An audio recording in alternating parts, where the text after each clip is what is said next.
मुख्यमंत्री मोहन चरण माझी आज दिनिकिया मालकानगिरी जिला गस्त करी वर्षा जनित क्षयक्षति संबंधी समीक्षा बैठक में जोग देइछन्ति।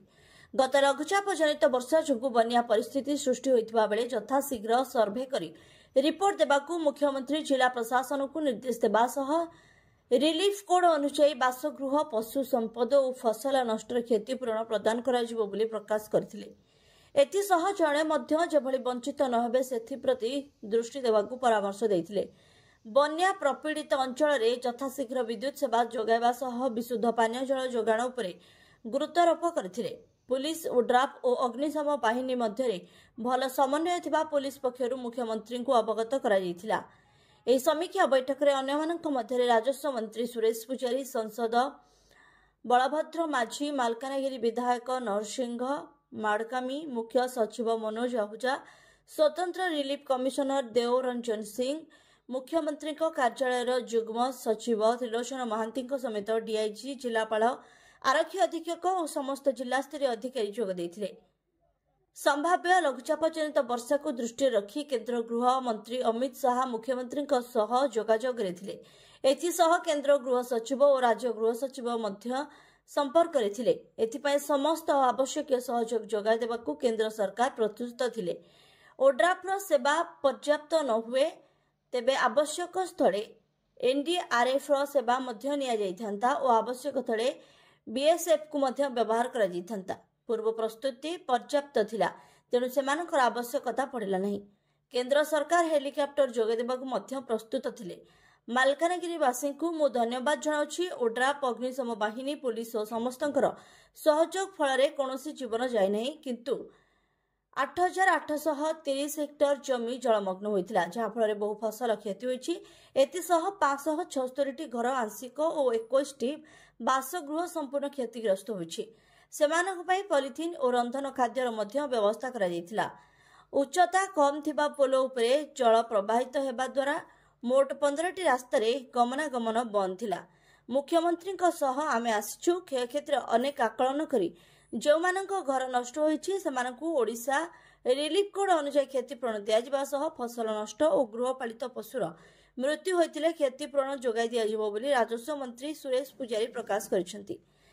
एही बन्या को मुकाबिला करबा पई केंद्र, राज्य और जिला प्रशासन एवं जनसाधारण मध्य सहयोग रहिछि।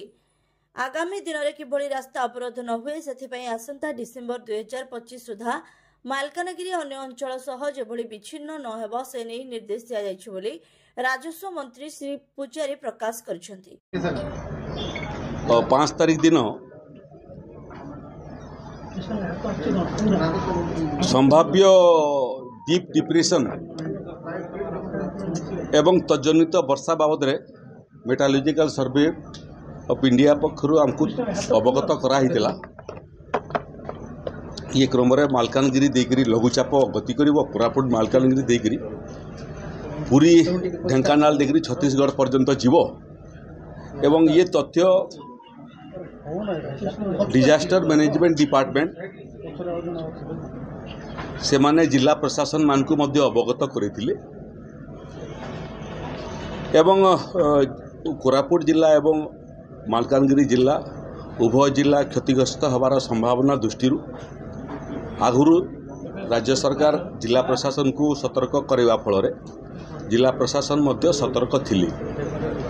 द्वितीय विषय होची जे केंद्र सरकार मध्य जो पूर्व अनुमान करा जाइथिला से बाबद रे मध्य माननीय केंद्र गृह मंत्री श्रीयुक्त अमित शाह ओडिशार माननीय मुख्यमंत्री श्रीयुक्त मोहन चरण माझी सांगे मध्य संपर्क रे थिले।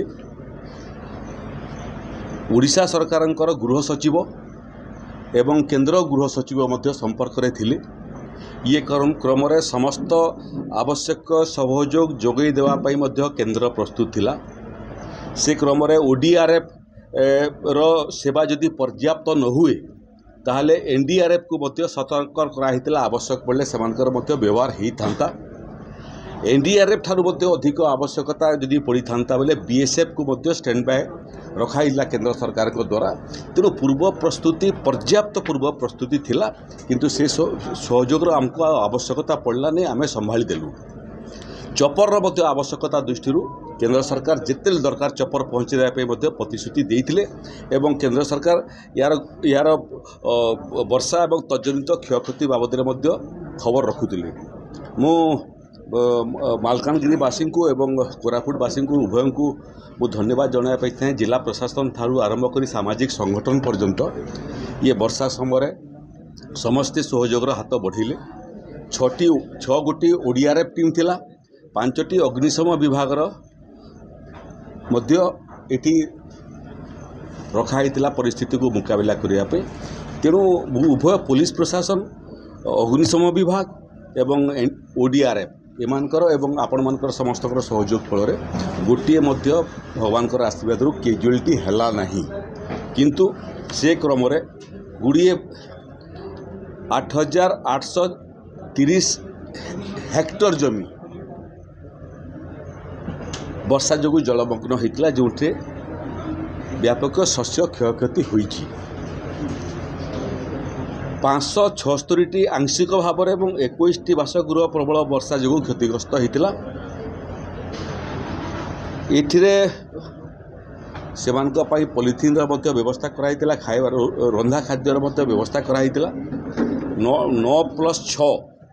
मोटामोटी 15टा खंडे रास्ता जो लो लेवल ब्रिज माने अच्छी से रास्ता सब बनिया वर्षा पानी जो एवं ओवरफ्लो हवा कारण रास्ता बंद हो जाता से बाबद आज माननीय मुख्यमंत्री निजे स्वयं मालकानगिरी को ये बाबद अध्ययन करने समीक्षा करने सांगे मुझे सांगे ओडिशार मुख्य शासन सचिव से अच्छा एसआरसी एडिशनल चीफ सेक्रेटरी कम एसआरसी से उपस्थित अच्छा जो तथ्य आम पाखे थिला से तथ्य को जिला प्रशासन सांगे शेयर करवा एवं समस्ते घर को प्राय फेरले से क्षयक्षतिर आकलन करवा जो मानकर घर संपूर्ण नष्ट होती कि आंशिक नष्ट होती से पर्याप्त सहयोग राशि धनराशि जोगेबा ओडिशा रिलीफ कोड द्वारा जोटा निर्धार्य होती से सहयोग जोगेबा एवं जो शस्य नष्ट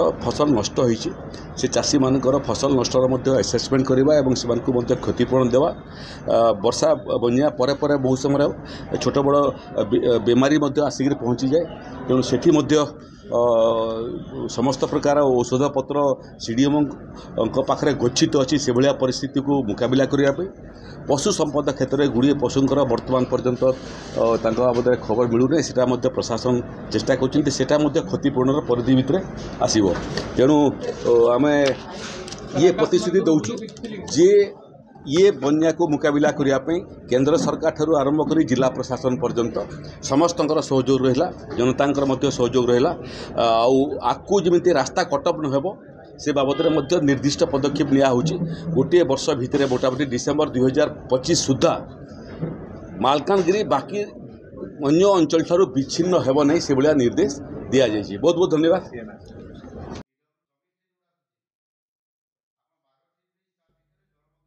मालकानगिरी जिल्लारू सीएस आनक रिपोर्ट एएसपीएन न्यूज।